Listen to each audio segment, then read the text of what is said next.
放弃生命，献上一切。这是暴君熊人生尽头最后的故事。他为了更美好的明天奋斗一生，圣人般的诸多举止，最后归于一句普通和平主义者的自谦。Hello， 大家好，我是白金。海贼王1099话高清版已经更新，且让我们目送温柔的熊最后一程。已经够了，熊！明灭不定的火光映照熊疲惫的脸。此地乃陷入火海的索尔贝王国南部地区，大片建筑正于炙热烈火中化为灰烬。然而死里逃生人们无暇顾及其他，只是急切看向最前方气喘吁吁的身影。已经没救了，快回来吧，熊！你会丧命的！就在大熊拼死救人的当口，这一切浩劫始作俑者贝克利王亦正在宫殿楼顶欣赏阻隔天地的大火。数年前，戈亚王国烧毁城外贫民区的案例还历历在目。贝克利试图复制那般做法，一想到往后能借此获得天龙人的夸赞，以及实现巨大的幸福，人渣国王一脸陶醉，毫无负罪感。就在这时，有属下上报了民众正激烈反抗的消息。正如当年知日革命军废除奴隶制一样，王城内的百姓再一次齐声抗议，不惜政变，也要阻止暴君焚烧南部地区的恶行。对此，贝克利依旧无动于衷，也就杀了4、5个人罢了。我所做的一切可是为了大义呀，必须要狠下心来才能改变国家。随着一声尖叫声响起，国王军对于走在最前方的违背国王决议之人痛下杀手。眼见此处就要朝着血流成河的剧情发展，关键时刻，一道庞大身躯走出浓烟，带着惊人气势前来，惊得国王军高度戒备。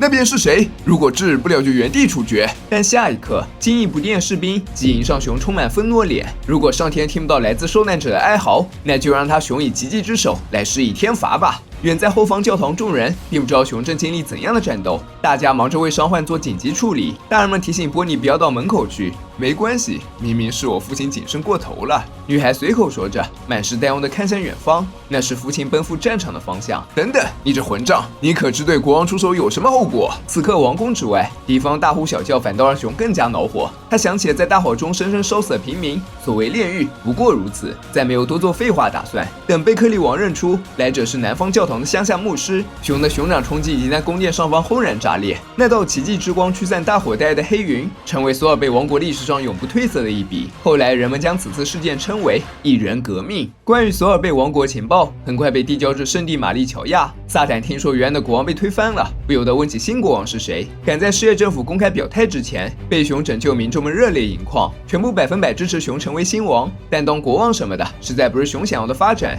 平时有前来质辩老人向熊国王抱怨腰疼，熊极无奈表示别拿这话取笑我了。原来在和王族商量过后，熊确实成了索尔贝名义上的新国王，但他存在更像是一位可靠守护者。真正管理国家事务的王，乃是上任统治者布道格王。以索尔贝老人视角看待这般安排，可以说还是比较合理的。布道格王在位期间，虽然大家都比较贫困，可除此之外日子还算不错了。由他这位曾经靠谱的王者出来主持大局，王国回归平静指日可待。体力，体力，体力！两人说话间，某位口中念念有词女孩正在教堂里奔跑。不知何时，之下果蛇波尼一朝长大，成了我们日后熟悉的样子。老人们十分疑惑，嘟囔这个横冲直撞女孩是谁呀？曾经暗恋金妮的男人目瞪口呆，她和金妮一样可爱。熊更是仿佛看到金妮复活，大吃一惊。随后交谈中，众人得知，原来波尼锻炼体力是因为他曾经和父亲约好，等到10岁病好了，就一起去海边看看地平线，那将是父女俩旅行的起点。众人闻言顿时恍然，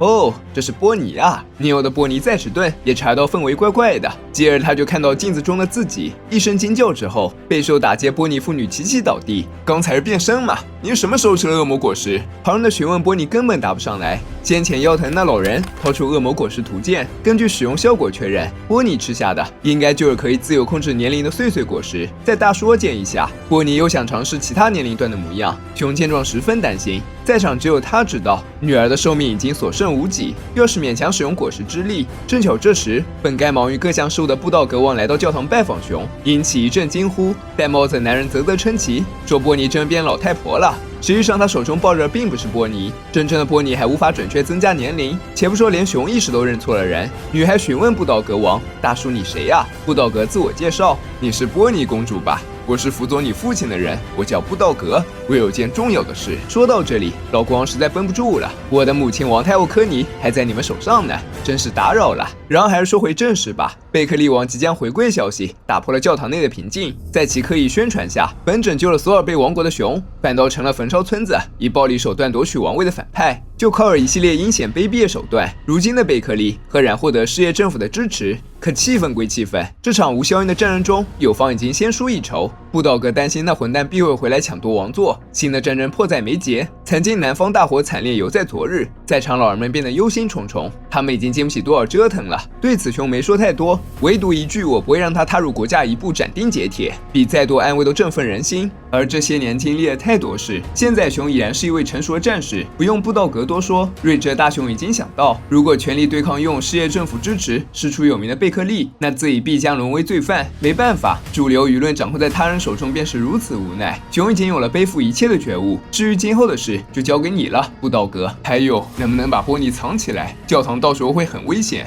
老国王欣然应许，郑重承诺一定会给波尼提供如现在一样的环境。几人的目光随话头转移看向波尼，哦不，是科尼王太后。初步掌控果实之列波尼又被认错了。熊慈爱地抱着王太后许诺，波尼，我会找准时机回来的，你要好好听话。布道格一阵无语，那是我妈好吗？恢复原状的波尼听到父亲将要离开，则有些落寞。他多希望能陪在父亲身边，没有任何同行者。为了守护身后的故土，为了自己深爱的故乡人们，熊一人一船拦在了贝克利所在海军舰队前方。汹涌风浪中，贝克利疯狂叫嚣着，催促海军快点杀死坏事作践暴君，只要除掉那家伙，这个国家的王就又是我了。面对如此毫无底线之人，熊彻底失去与之争辩的兴致。你还敢厚着脸皮回来啊！一声叹息化作敲响敌军末日的丧钟。只是顷刻间，远道而来的海军舰队全军覆灭，一个不留。随着贝克利荒唐野心葬身大海。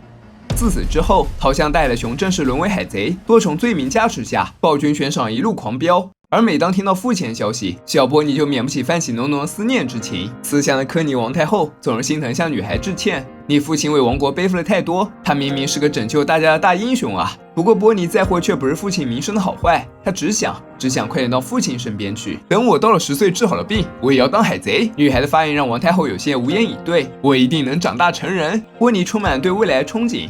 其实熊选择成为海贼，也是为了能到世界各地寻找治好女儿的方法。他来到托里诺王国，拜访了后来与乔巴交好的部落。可惜这里的人根本没有听说青鳞病，只是感叹不能晒太阳太可怜了。因为挂着高额悬赏，德岛篇登场赏金恋人亚布德拉和杰特还曾试图狩猎熊，结果被熊随手一发的空气炸弹击溃。无论是鹰眼盘踞克拉伊卡纳岛、贝爷故乡机关巴尔基摩亚、东海桥上王国、小空岛维萨利亚等等地点，全部留下了熊的足迹。越是旅行，熊就越发绝望。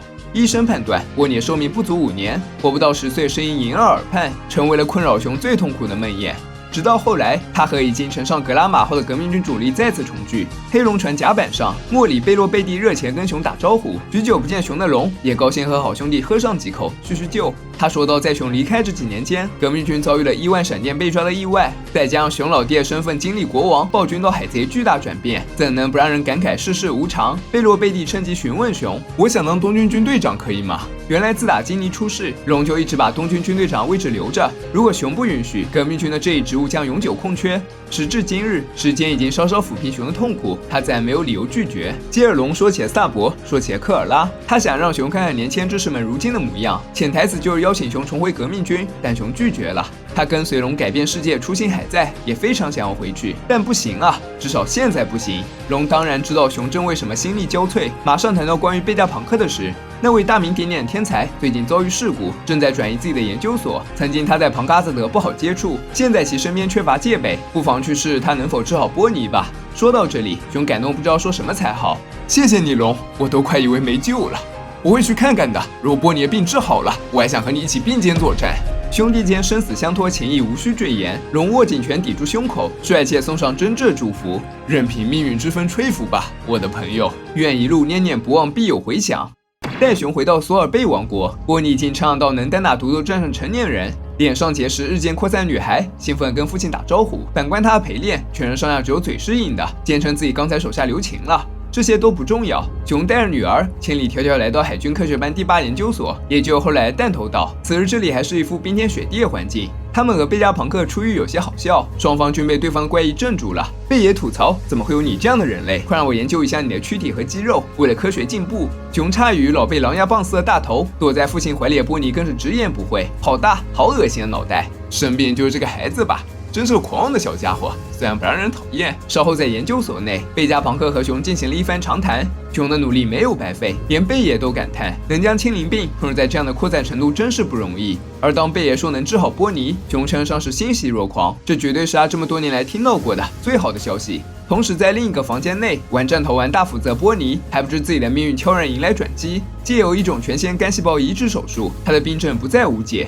然而，贝爷也明确说了，这手术跟造个改造人一样耗时耗力耗钱。熊误以为贝加朋克要把波尼变成改造人，老贝闻言都无语了。我说是价钱啊！毕竟有求于人，熊乖乖让老贝检查身体。贝加朋克快速读完数据，忽然脸色一变：“你是巴卡尼亚族人？”听到熊肯定回答，贝爷心情复杂。众所周知，巴卡尼亚族是世界政府极力抹杀族群。他不理解熊是怎么敢来找他的，理由很多，其中最重要的一条就是龙推荐了老贝，而且熊绝对信任龙。再说血液，它就像是和巴卡尼亚族绑定诅咒。熊忍不住问贝爷：“我们的血究竟和人类有何不同？”因为样本本就挺少的，老贝并没有详细解释，转而推销起自己苦恼的克隆战士项目，作为免费治疗波尼的代价。贝加朋克希望熊可以成为克隆士兵的原型，提供足够的血液参与研发。熊一开始不清楚贝加朋克造这些克隆人干嘛，难不成是为了壮大海军？贝加朋克开诚布公地介绍了一通，以后他会为克隆战士安上类似于电磁波，或者是从人体发射激光的攻击手段。这些人间兵器拥有压倒海贼的力量，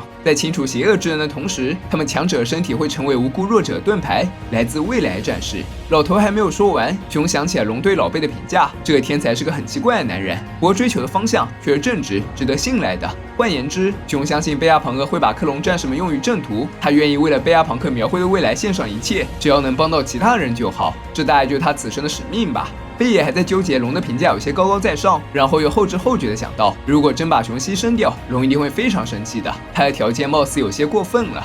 可熊心意已决，两人均设想了美好的未来。我对你们俩只有感谢。殊不知他们的对话全被圣地萨坦圣监听中。贝爷提到克隆兵器，让萨坦心动不止。他觉得所谓兵器，真正价值当然是能杀很多人了。为了掌控这项目，吴老星心头涌上很多计划。回到弹头岛这边，熊明确告诉贝爷，说实话，只要能救回波尼，你就算是恶魔也无所谓，救救波尼吧。